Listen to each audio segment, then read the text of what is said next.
So it was interesting. So our first Netflix series, we had a show, it was more of an anthology, and we had one episode called The Pleasure Is Ours. And the reason that it was about female sexual pleasure, essentially.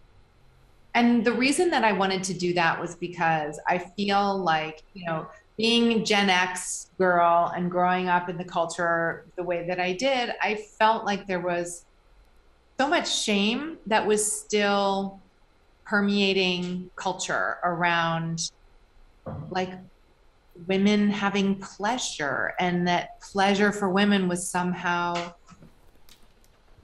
I don't know, unacceptable or threatening, or um, made people draw bad conclusions about a woman.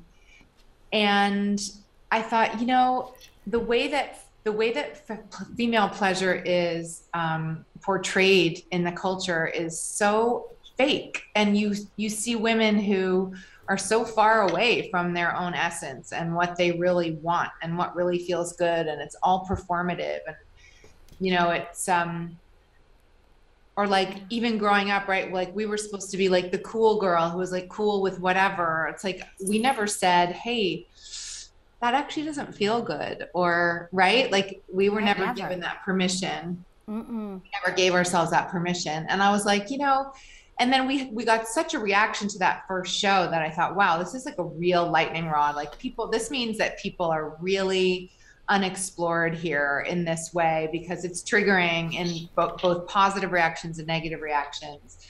And I thought I would love to dig more deeply into this topic, because I feel like, and broaden it out a little bit, because I feel like our sexuality, or our lives with our intimate partner, they are that slice of our life is such a microcosm for everything else. And if we're disconnected from ourselves, like it's going to come out so readily in a sexual dynamic, right?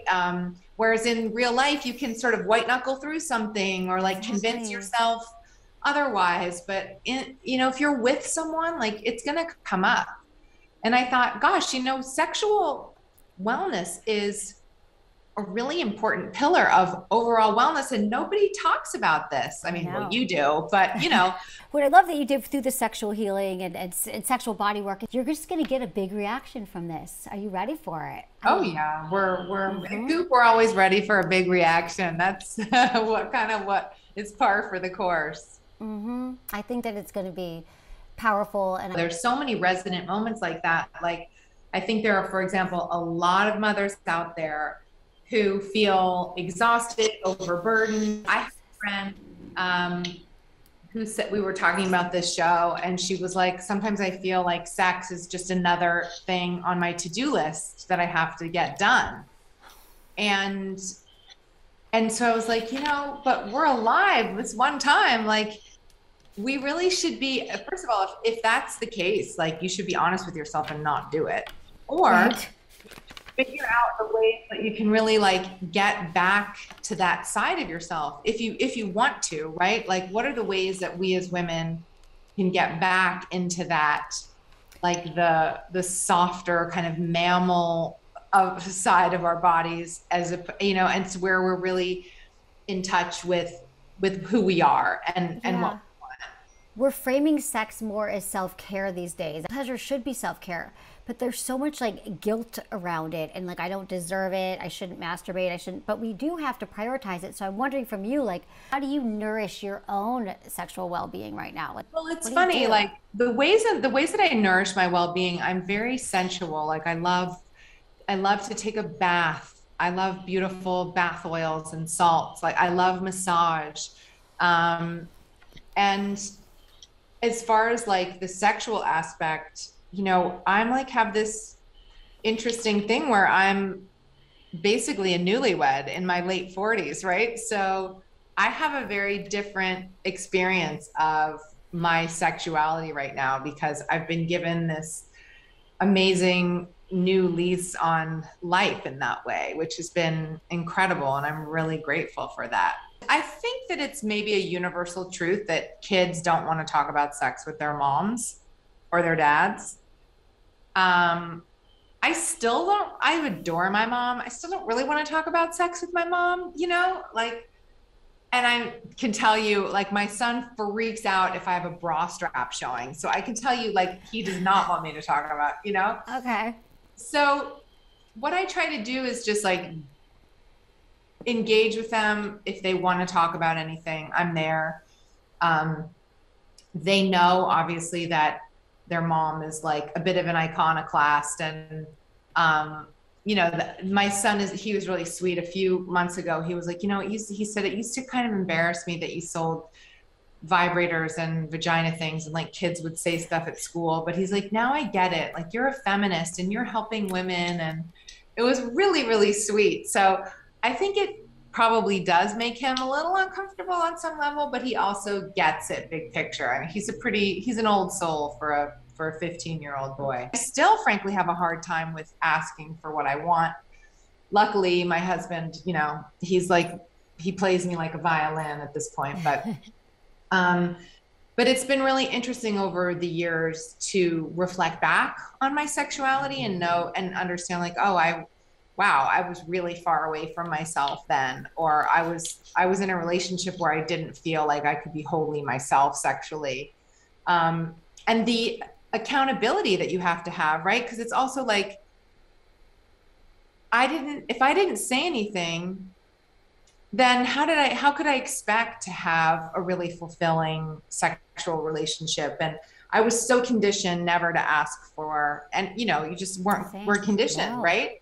So, and as I said, it's still hard for me. But I think what's been amazing for me is really my husband is such a non-judgmental person, and he's so curious, and like nothing is weird to him, whether it's sexual or anything. Like he's just so non-judgmental. And so I think when you have the safety of that, like that you can really be free to be who you are, then like there's this incredible blooming that happens. And I feel lucky that I'm in that chapter right now, and I really credit my partner, because I'm still not like all the way strong in that way.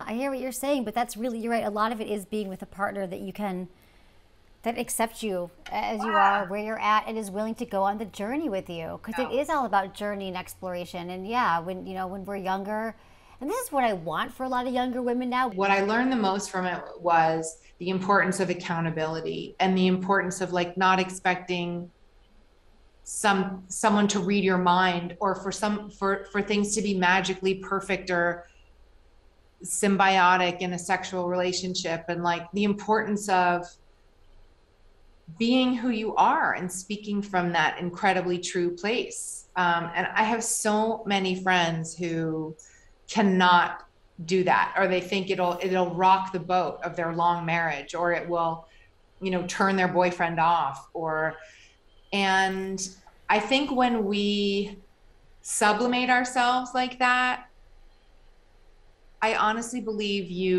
we put ourselves in a position of like to create how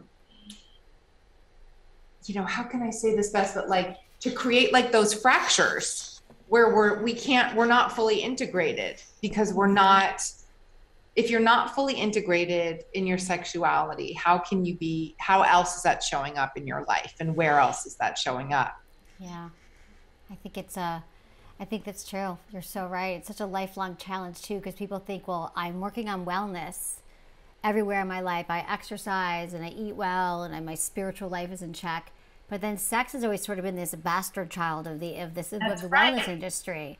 They're like, oh, but sex we can't talk about. But when you bring it under that umbrella, you realize, like, if you're not sexually well, it's going to impact all these other areas of your life.